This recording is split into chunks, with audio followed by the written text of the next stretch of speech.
Olá e bem-vindos a mais um episódio de Liberdade para Escolher. Meu nome é Fábio e no programa de hoje a gente vai fazer um balanço dos primeiros 100 dias do governo Lula. A gente vai falar sobre as promessas de campanha, vamos falar o que foi entregue até agora e o que não foi entregue, os desencontros ministeriais e, é claro, vamos falar também de economia. Então fique até o final do programa porque hoje vai ser muito interessante. Ano 2023 e estamos nos primeiros 100 dias do terceiro governo Lula. Depois de um período aí polêmico de eleições no final do ano passado, com muita baixaria de ambos os lados, a gente já falou isso bastante aqui no programa. Eu acho que as pessoas agora estão começando a se unir, principalmente o lado das pessoas, digamos, que perderam a eleição ou que não votaram no Lula, de pensar, ok, a gente precisa agora realmente focar no Brasil, tentar fazer o Brasil de um lugar melhor, vamos fiscalizar, vamos ficar em cima e vamos tentar fazer o Brasil andar para frente, o que eu acho que é muito bom.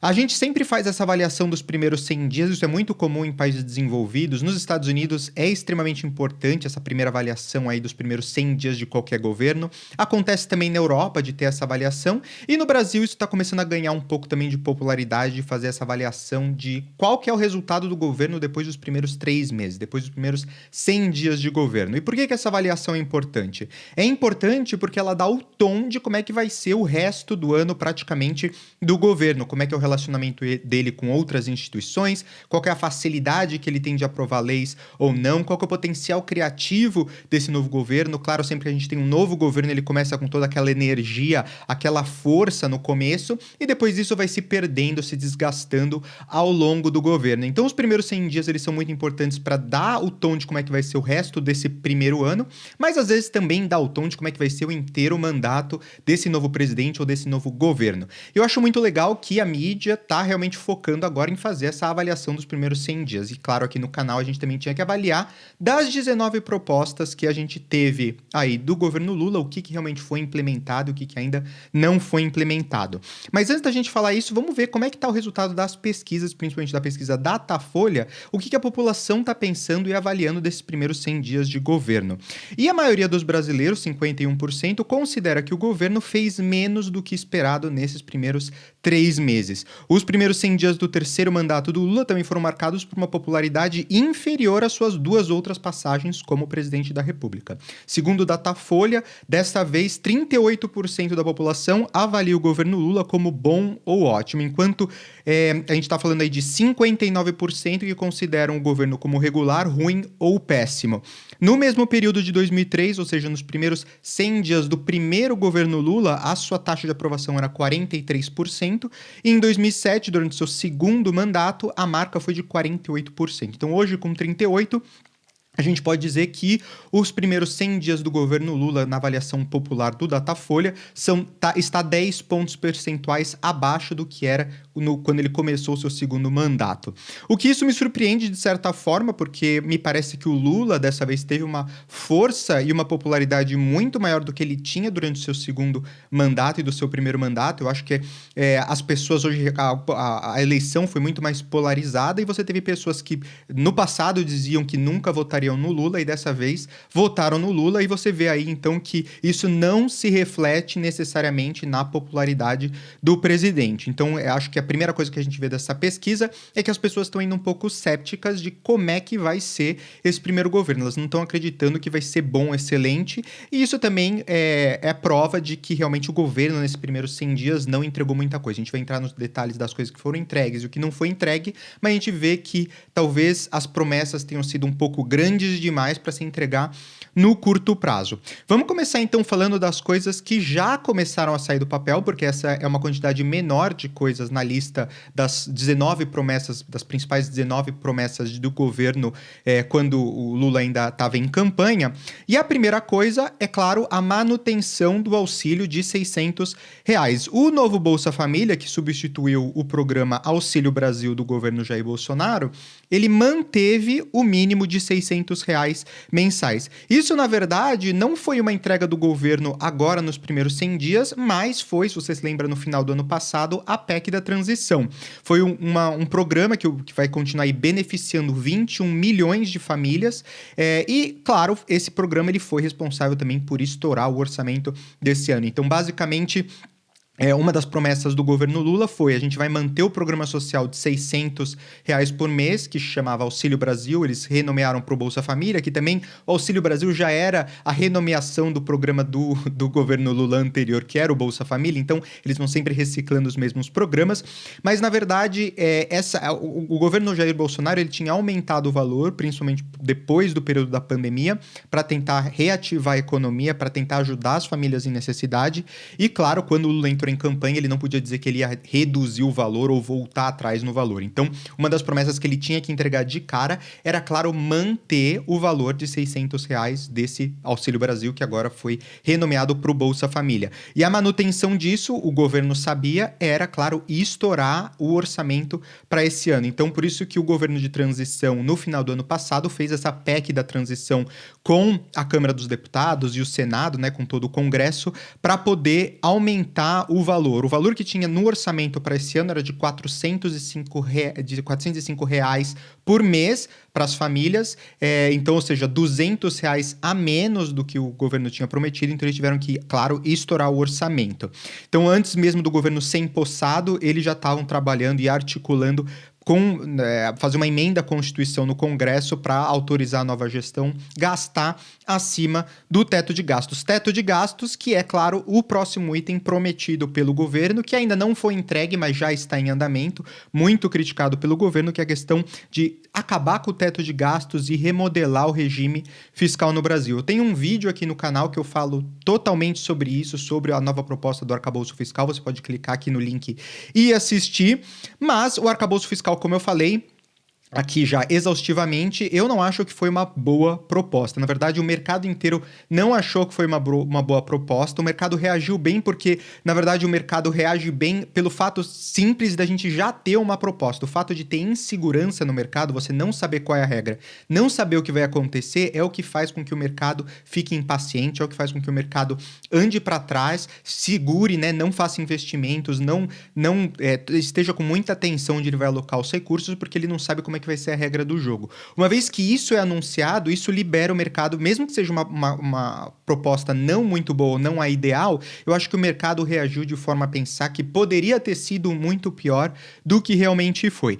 Então, o governo está realmente tentando acabar com o teto de gastos, com esse novo modelo do arcabouço fiscal. Arcabouço, como a gente já falou nesse outro vídeo, que eu recomendo vocês irem lá assistir, é realmente uma nova estrutura, o nome significa isso, e nessa nova estrutura eles querem fazer um piso de gastos e acabar com o teto de gastos, né? Manter assim um teto de gastos baseado no superávit primário e sempre ter gastos e investimentos do governo. E como eu falei, apesar de não ser um bom projeto, é melhor do que não ter nada. Os mercados eles estavam muito pessimistas nos últimos meses na expectativa do que viria, e a reação do mercado é claro de que poderia ter sido muito pior. Então isso levou uma melhora do humor do mercado e fez com que as bolsas subissem e até o dólar essa semana caísse abaixo de R$ 5. Não é só por causa disso, claro, você também tem a interferência de como está indo a economia nos outros países. Também teve o resultado essa semana da inflação, que a gente vai falar também aqui, que caiu a inflação para patamares muito bons agora no Brasil. Todas as políticas estão sendo feitas pelo Banco Central, mas essa nova proposta de revogar o teto de gastos e o arcabouço fiscal deve ser enviado aí no Congresso. As pessoas estimavam até o dia 15 de abril. Mas provavelmente nos próximos dias, máximo nas próximas semanas, a gente deve ter uma proposta formal, um projeto de lei formal para que o Congresso possa avaliar. Então isso é uma coisa que já está em andamento dentro do governo. Uma outra coisa que o governo também já voltou a retomar é o programa Minha Casa Minha Vida. No dia 14 de fevereiro, o governo retomou o programa de habitação que foi criado por Lula em março de 2009. E agora a primeira faixa, a faixa número 1, é voltada para famílias com renda mensal bruta de até R$ 2.640.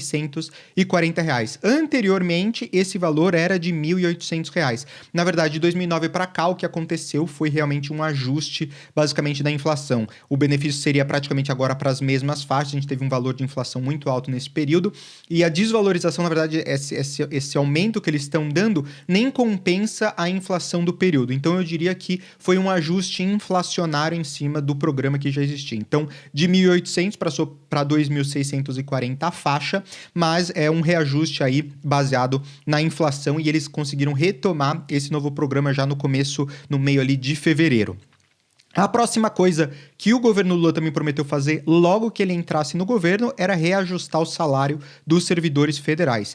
E o governo Lula ele assinou então no dia 24 de março um acordo para dar reajuste de 9% para os servidores federais a partir de maio, ou seja, com pagamento a partir de junho. E isso também somado com um aumento de R$200 no auxílio alimentação. Claro, a base de servidores e a base de servidores públicos federais é uma base muito importante para o programa do PT, para os programas sindicalizados do PT. Então, dar essa atenção a essa classe é muito importante, como outros projetos que a gente vai falar aqui, o Voa Brasil, etc. Tem várias coisas que o governo está pensando também para beneficiar servidores públicos, porque o servidor público é uma base muito grande do PT, uma base política muito grande e importante para o PT. Outra coisa que o governo prometeu é a paridade de salários entre homens e mulheres. Então, no dia 8 de março, o governo anunciou um projeto de lei por igualdade salarial entre mulheres e homens para o exercício na mesma função. O texto ele foi encaminhado ao Congresso e agora aguarda o despacho do presidente da Câmara, o Arthur Lira. Então, isso seria, digamos, mais uma conquista do governo em mandar esse projeto de lei e, claro, agora ficar em cima para que esse projeto de lei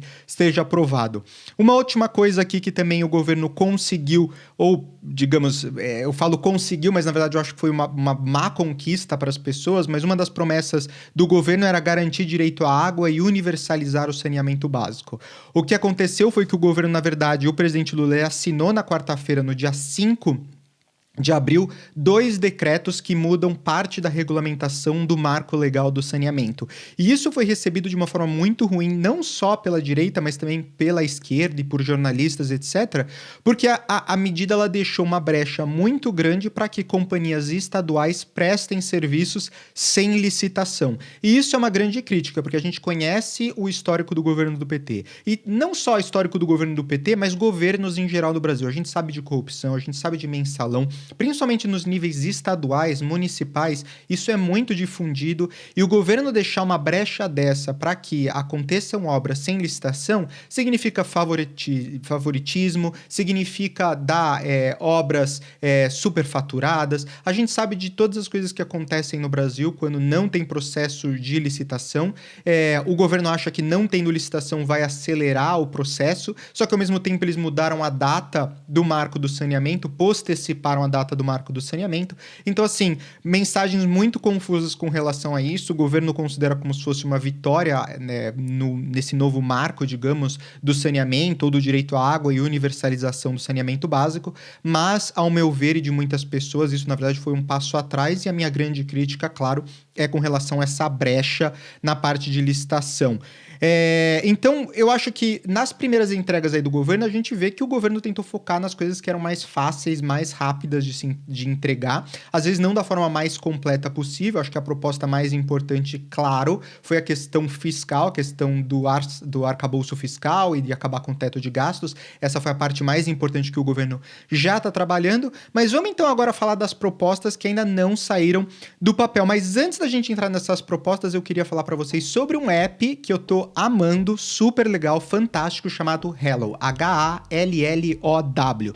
Se você não conhece o Hallow, ele é um aplicativo de meditação católico e cristão mais popular do mundo. Lá você encontra histórias, músicas, rezas, novenas e desafios para melhorar a sua saúde mental, aumentar a sua amizade com Deus, crescer na fé e na espiritualidade.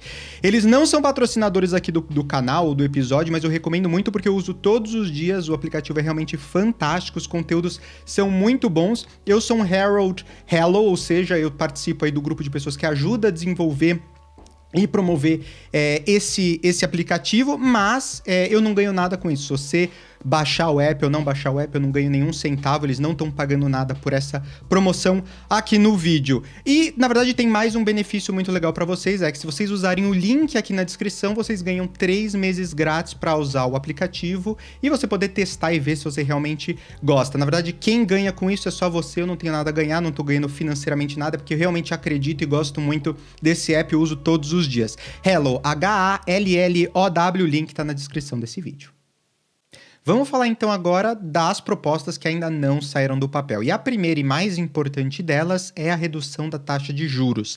No campo econômico, o governo elegeu aí o Banco Central como vilão e pressionou o presidente da autoridade monetária, o Roberto Campos Neto, por uma queda na taxa básica de juros, na taxa Selic. O presidente Lula e a presidente do PT, Gleisi Hoffmann, fritaram nesses primeiros 100 dias de governo o Campos Neto e até o ministro Fernando Haddad, apesar dele estar procurando manter um canal de diálogo com o chefe do Banco Central, ele assumiu uma posição muito crítica com o nível da taxa de juros, né, o nível da taxa básica de juros no Brasil da Selic, falando que a taxa estava muito alta. Inclusive, o Lula, ele citou várias vezes que ele quer acabar com a lei de autonomia do Banco Central, uma coisa que, ao meu ver, seria muito ruim para o Brasil e, na verdade, eu acho que o governo Lula dificilmente conseguiria fazer isso, porque não tem apoio no Congresso para acabar com a autonomia do Banco Central, não tem apoio popular para acabar com a autonomia do Banco Central e ninguém quer mexer nesse assunto,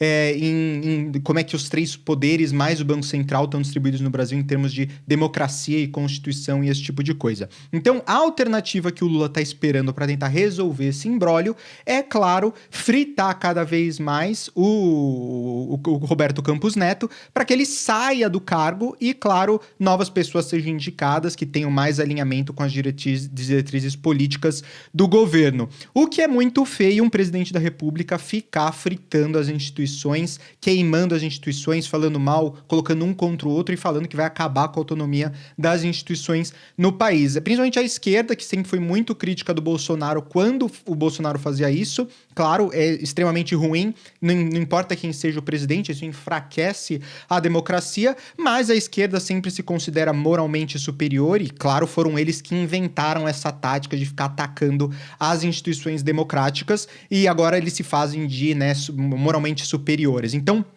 nesse caso, eu acho que o Lula tá fazendo uma coisa muito feia de ficar atacando a instituição, ficar colocando essa briga, principalmente essa briga em aberto, simplesmente para poder pressionar na marreta a queda da taxa de juros. Principalmente porque a taxa de juros que o Banco Central estipulou, que o Roberto Campos Neto tá mantendo essas taxas de juros bem altas, elas estão trazendo efeitos. Vocês podem olhar aí, nesse gráfico que eu tô mostrando, vocês conseguem ver que a relação direta dos efeitos da elevação da taxa de juros no conter com a inflação. Um aumento aí em laranja da taxa de juros, que saiu de 2%, foi para 13,75%, fez com que a linha azul aí a partir de julho do ano passado começasse a cair e hoje a gente está no alto da meta. A meta que para 2023 é 3,25%. A gente sabe que no Brasil a taxa, né, a meta da inflação, ela tem pontos percentuais para cima e para baixo, é 1,5 para cima e 1,5 para baixo. Isso faz a banda,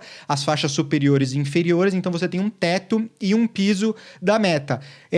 Com o acumulado aí dos últimos 12 meses, o Brasil ficou praticamente dentro do teto da meta de inflação. Então, para os próximos meses, a gente acredita que vai cair cada vez mais a inflação e que o Brasil consiga realmente se manter, e isso abre oportunidade para a redução da taxa de juros. Mas a gente pode ver a relação direta aí do aumento da taxa de juros em conter com a inflação. De forma muito eficaz, efetiva, você consegue, aumentando a taxa de juros, conter a inflação. Eu acho que, na verdade, o Banco Central, ele errou tanto na sua política expansionista, né, quando eles baixaram para 2% a taxa de juros lá atrás, isso incentivou demais a economia, fez com que a inflação estourasse, e quando a inflação estourou, eles também aumentaram de forma demasiada a taxa de juros para 13,75%, o que está controlando demais, segurando demais a economia. Obviamente, o governo tem muito interesse em baixar essa taxa de juros, a gente vai falar aqui mais no programa.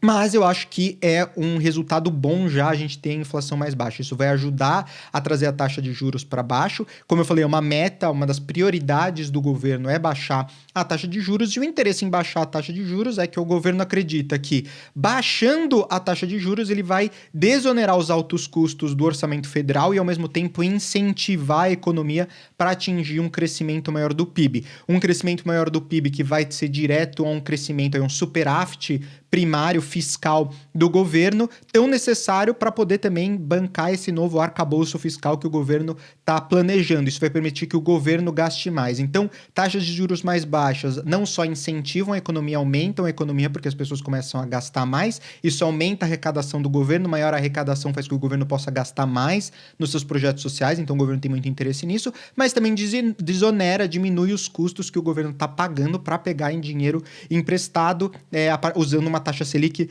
tão alta. Isso também está linkado com a nova meta, uma outra meta do governo que ainda não foi atingida, que é de renegociar as dívidas das famílias. Claro, isso está associado com a taxa de juros, esse ponto de crédito, né? Falar de crédito no Brasil. E, claro, no Brasil, o governo Lula ele quer usar crédito subsidiado por bancos públicos, como foi feito pelo governo do PT desde 2008. Um exemplo prático disso foi a proposta vazada dos R$200 de passagens, em que eles iam usar a Caixa Econômica Federal e o Banco do Brasil para financiar essas passagens para uma classe, né, uma elite aí que o governo definiu como pessoas que poderiam receber o benefício das passagens a R$200. É promessa de campanha do governo Lula, esse programa chamado Desenrola, que vai ser um programa de renegociação das dívidas, em que o governo quer beneficiar até 40 milhões de brasileiros que hoje estão negativados, ou seja, não têm acesso ao crédito. Isso ainda segue muito enrolado no Ministério da Fazenda. O que a gente ouviu aí de vazamento na mídia sobre essa proposta é que ela está parada por uma questão técnica que aguarda o desenvolvimento de um software que vai ser utilizado na implementação desse projeto. Eu acredito que isso é uma parte muito menor, na verdade, do porquê que esse projeto ainda está engavetado. Eu acho que a maior parte, a maior preocupação do governo é a questão do ponto de vista econômico do endividamento das famílias. A taxa de juros ainda está muito alta, as famílias não estão pegando novos empréstimos, as famílias estão extremamente endividadas no Brasil e o governo ele quer que as famílias e a população gastem mais, se endivide mais. Só que como as famílias já estão muito endividadas, não tem aí oportunidade com uma taxa de juros tão alta para que isso aconteça. O endividamento das famílias cresceu muito depois da pandemia, principalmente como eu falei, com a taxa de juros que estavam a 2% logo ali no período da pandemia e um pouquinho pós-pandemia, depois o Banco Central teve que aumentar isso, foi para incentivar, as pessoas compraram casa, compraram carro, se endividaram, gastaram um monte com diversas coisas, viagens, etc. E acontece que agora a população está endividada aí com uma taxa de juros tão alta, eles não conseguem fazer novos financiamentos. Então, é uma situação complicada, porque esse programa Desenrola é uma coisa que o governo quer dar prioridade, mas com uma taxa de juros a 13,75 vai ser difícil. Então, eles continuam jogando a culpa no Roberto Campos Neto, apesar de que a decisão da taxa de juros, ela é uma decisão colegiada, é uma decisão do Copom. Então, eles estão tentando queimar o Roberto Campos Neto para ver se ele, como eu falei, o Lula está tentando ver se ele consegue substituir ou que ele renuncie ao cargo para que ele possa substituir sem ter que ficar brigando com a instituição. Vamos ver o que vai acontecer nesse campo, mas, claro, ele não é responsável pela taxa de juros. É uma decisão do Copom, uma decisão colegiada. E, na minha opinião, a melhor decisão até agora. Eu acho que foi demasiado a taxa de juros tão alta, mas isso realmente trouxe o Brasil de volta para um patamar aceitável de inflação. Uma outra coisa que o governo ainda não conseguiu entregar e que eles estão tentando focar muito é reverter a privatização da Eletrobras. É um outro ponto muito importante com relação ao aumento dos gastos do governo. Claro que é uma política de esquerda que a gente conhece, keynesiana, de ter sempre um controle e um planejamento central da economia pelo governo federal.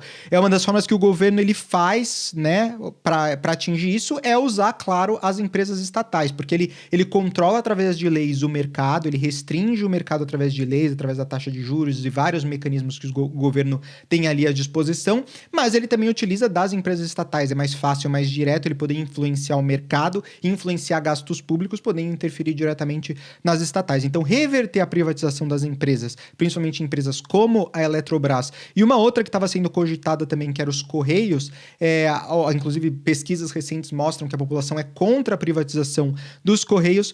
Isso é uma coisa que o governo está lutando muito, acabar com todas as privatizações que já estavam sendo encaminhadas. Uma outra coisa que mudou também o que o governo pelo menos está querendo mudar nesse âmbito também é a lei das estatais. O que seria terrível para o Brasil, porque essa lei ela foi extremamente importante para blindar as estatais de aparelhamento político, ou seja, blindar as estatais de uso de empresas públicas para fins políticos, que é exatamente o que a esquerda, principalmente o que o PT adora fazer.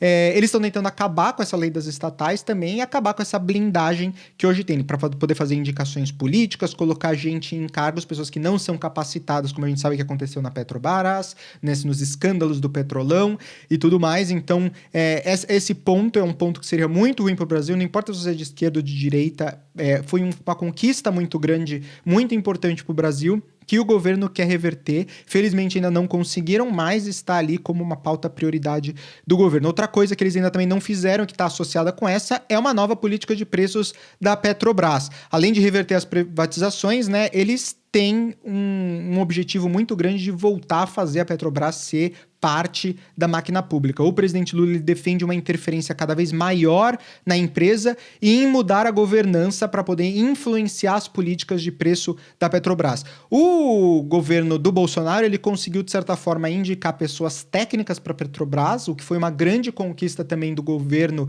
dos últimos anos. Não estou dando os méritos 100% para o Bolsonaro, eu acho que era uma tendência, principalmente do Congresso e principalmente da população, um pedido muito forte da população que o governo Lula agora está querendo voltar. E, claro, o governo Bolsonaro também influenciou preços na Petrobras, que também foi, de certa forma, muito ruim e criou ali, no ano passado, aliviou a inflação de forma artificial, né? E criando, claro, problemas para a Petrobras do ponto de vista financeiro, fiscal, e que no fim das contas quem paga por isso, claro, sempre são os contribuintes, são os consumidores. Então o governo Lula, ele quer de forma mais direta poder indicar as pessoas que ele quer para os cargos que ele quer e poder influenciar de forma direta os preços. A gente sabe que a última vez que o governo do PT fez isso durante o governo Dilma foi um escândalo e foi verdadeiramente uma coisa muito ruim. Acabou, quase que destruiu, quase que quebrou a Petrobras. Então é uma preocupação muito grande que a gente tem que ficar de olho, tem que ficar em cima, porque é uma proposta do governo e eles querem muito voltar com a influência e a participação mais direta do governo na Petrobras. Uma outra coisa que ainda não saiu do papel, que também é muito importante do governo tirar do papel, é criar o novo PAC, que é o Programa de Aceleração do Crescimento. Acredita-se que até o final de maio está previsto que o governo vai anunciar qual que vai ser esse novo PAC. A ideia, na verdade, era apresentar isso nos primeiros 100 dias do governo.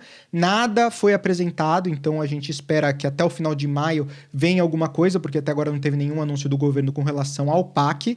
E o Programa de Aceleração do Crescimento, na verdade, vai ser a retomada de obras públicas que estavam paradas e de investimentos e gastos públicos em diferentes áreas e setores da economia. Vai ser nos mesmos moldes que já eram anteriormente, mais gastos públicos, mais investimentos diretos do governo em programas, normalmente de infraestrutura. A gente sabe que a maior parte dos programas de infraestrutura do governo são superfaturados, eles não conseguem terminar os programas a tempo. A gente tem os metrôs de São Paulo que nunca acabaram, a gente tem o trem-bala entre Rio de Janeiro e São Paulo que a Dilma tinha prometido para a Copa do Mundo e para as Olimpíadas e nunca foi concluído, né? Nunca nem se chegou aí a ter realmente um projeto, uma construção forte disso. A gente tem as estradas federais, municipais, estaduais, que estão em péssimas condições. Então a gente sabe que vai ter que ficar de olho em cima desse programa de aceleração do crescimento para ver se realmente quais os projetos que vão estar dentro disso. Vai ser desenvolver energia. Eu acredito que vai ter uma grande proposta voltada para a energia dentro do novo PAC. Transporte, o que vai ter? Vai ser aeroportos, vão ser novos portos, vão ser ferrovias, o que o governo vai focar em termos desse programa de aceleração do crescimento. A gente vai ter que ver, normalmente são coisas associadas à infraestrutura. Outra coisa é que o governo ainda não conseguiu entregar de forma 100%, mas talvez eu deveria ter considerado como já um início de entrega, que seria uma política externa e um fortalecimento da cooperação com países do Mercosul. Na parte, na verdade, de relações internacionais, nesses 100 dias, o Lula prometeu recolocar o Brasil nas discussões acerca da América do Sul e da América Latina.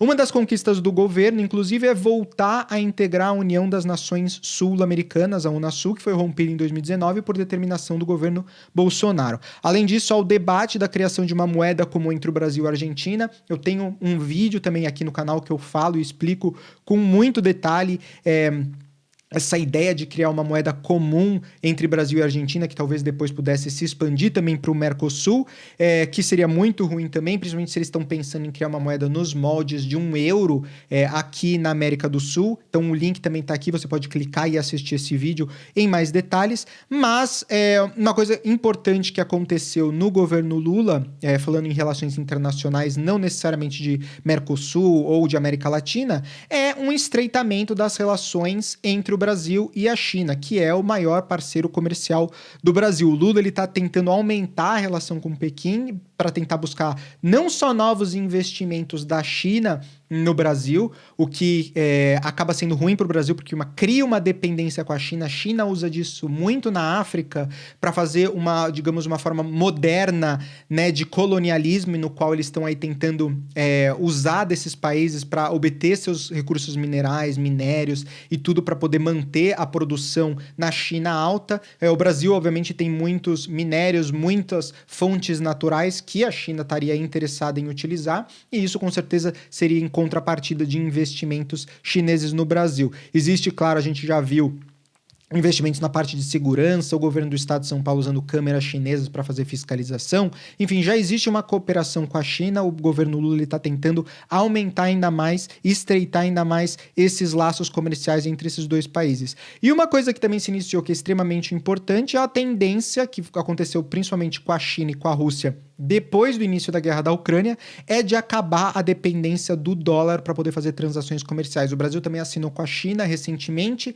um acordo para poder não utilizar mais o dólar nas transações comerciais internacionais entre os dois países. A gente vai usar as nossas próprias moedas para comercializar. Isso está tentando tirar a dependência dos Estados Unidos, a importância dos Estados Unidos, é uma estratégia da China e da Rússia para diminuir o poder que os Estados Unidos têm financeiro no mundo e poder, claro, acabar com essa dependência, como eu falei, né? Porque as sanções que os Estados Unidos conseguem fazer em cima da Rússia, em cima da China, em cima de diversos países, é porque eles têm esse poder de controlar o dólar, e o dólar, que é o valor que a gente usa para comprar commodities, barris de petróleo, grãos, todas essas coisas, coisa que a China está querendo acabar, e a Rússia também está muito interessada, principalmente depois da guerra, em acabar com isso para poder burlar as sanções que foram estipuladas pelos Estados Unidos.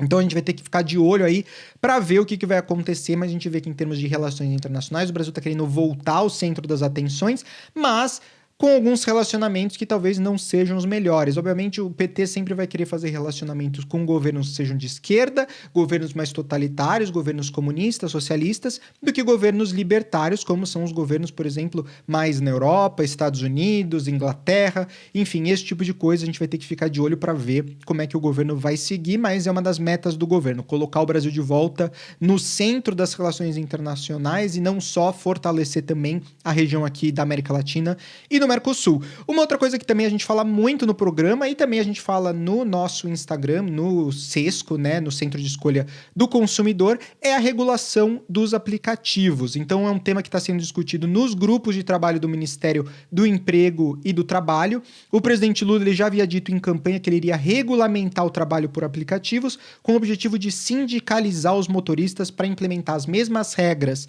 que se aplicam hoje a outras categorias, como por exemplo os motoristas de táxi, a os utilizadores aí dos aplicativos. Pode ser motorista de Uber, pode ser os entregadores da Rappi, enfim, todos esses aplicativos na economia que a gente chama de economia compartilhada, ou sharing economy, que é tão importante, tão vital e está praticamente impulsionando uma nova leva, né, uma nova leva na economia mundial, esse novo patamar em que você não tem coisas, mas você presta serviços e utiliza de aplicativos para colocar P2P, né, pessoas direto com pessoas em termos de relacionamento econômico.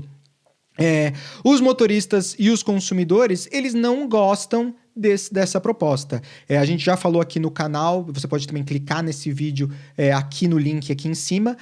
A gente fala exaustivamente sobre isso no vídeo, mas a gente, claro, ressaltou que as pesquisas que são feitas com os motoristas de aplicativo e com os usuários, com os consumidores, eles não querem que tenha uma mudança de como é feita a regra hoje. Eles não querem que se utilize da mesma forma de sindicalizar esses motoristas, da mesma forma que são, por exemplo, os motoristas de táxi, porque eles amam esse modelo de negócio, eles justamente amam a forma como é feita, porque tem pouca interferência do governo. Por isso que é tão dinâmico, por isso que é tão fácil. Você pode hoje começar a ser um motorista, ganhar dinheiro extra, os preços normalmente são melhores, são mais afidáveis, enfim, tem uma série de benefícios que os consumidores amam e que os motoristas de táxi veem valor, né? Os motoristas que utilizam desses serviços. Então, eles realmente não querem que o governo interfira, mas é uma coisa que o Ministério do Trabalho e Emprego já está olhando para regulamentar.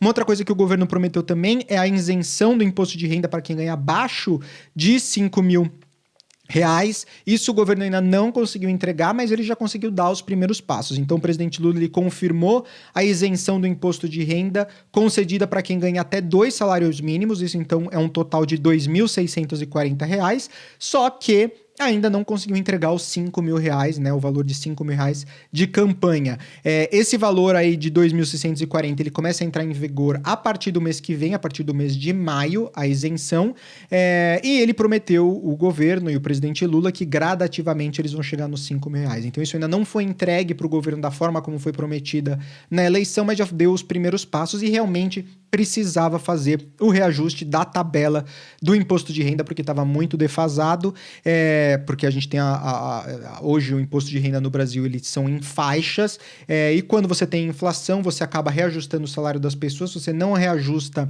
a tabela, você faz pessoas que deveriam estar em faixas mais baixas, pagarem mais imposto. E isso estava prejudicando ainda mais a recuperação da economia e fazer com que as pessoas tenham dinheiro no bolso para poder voltar a gastar. Que é como eu falei, toda essa estrutura do governo, que é aumentar os gastos públicos, aumentando a arrecadação, né, para poder bancar esse aumento dos gastos públicos e assim por diante. Outras promessas que ainda não foram entregues é criar o programa Empreende Brasil com crédito e taxas de juros baixos. Isso obviamente está sendo bloqueado porque você ainda precisa baixar a taxa de juros. Se você não tiver uma taxa de juros mais baixa, você não vai conseguir fazer isso. A questão de conectividade, assegurar internet de qualidade para a população, isso também ainda não conseguiram tirar do papel.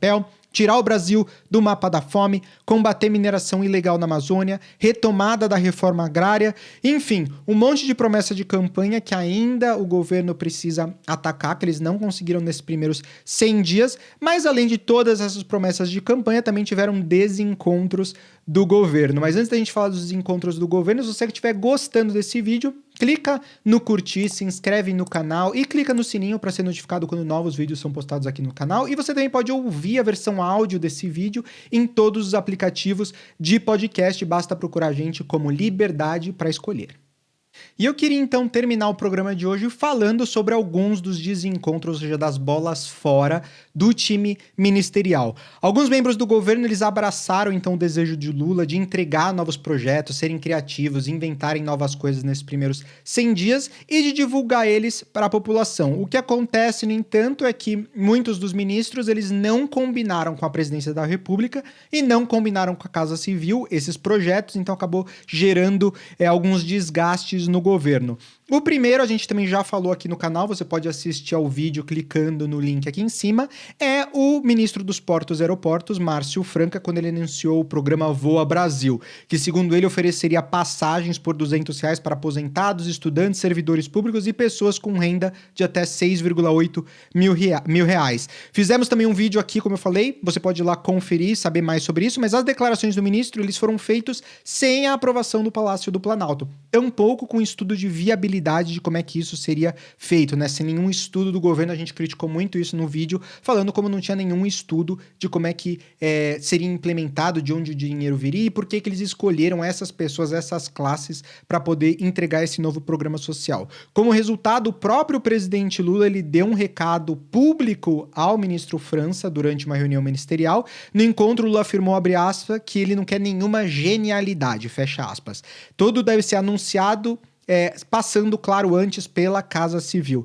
E depois desse disse-me-disse, não houve mais nenhum anúncio sobre esse novo programa Voa Brasil. Então foi colocado praticamente debaixo dos tapetes. Outro projeto que não passou pela Casa Civil e gerou atrito foi a de redução do teto de juros do INSS, que foi promovida pela ministra da Previdência, o Carlos Lupe, e a confusão foi tamanha que as instituições financeiras eles acabaram suspendendo os empréstimos de consignado por causa dessa indecisão com relação às taxas de juros do INSS. Com isso foi preciso que o ministro Fernando Haddad da Fazenda e Rui Costa da Casa Civil encontrassem uma renegociação com um novo teto com os novos bancos. No fim, a taxa ela foi fixada em 1,97% ao mês, que é acima da proposta do ministro Lupe, que era de 1,70%, e inferior a 2,14%, que é o que vinha sendo praticado. Isso também gerou um pouco de desgaste no governo nesses 100 primeiros dias. E o último episódio foi com o ministro das Minas e Energia, Alexandre Silveira, que anunciou uma nova política de preços para a Petrobras,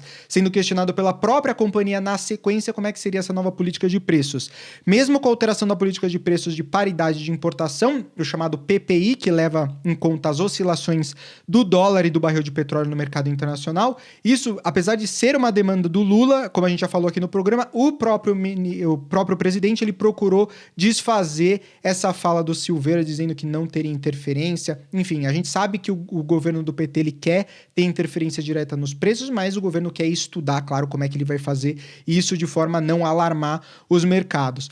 O governo e o presidente Lula disseram, abre aspas, a política de preços da Petrobras será discutida pelo governo no momento em que o presidente da República convocar o governo para discutir políticas de preço, fecha aspas. Então, se passaram 100 dias do governo Lula, faltam ainda 1.360 dias para o final do governo Lula.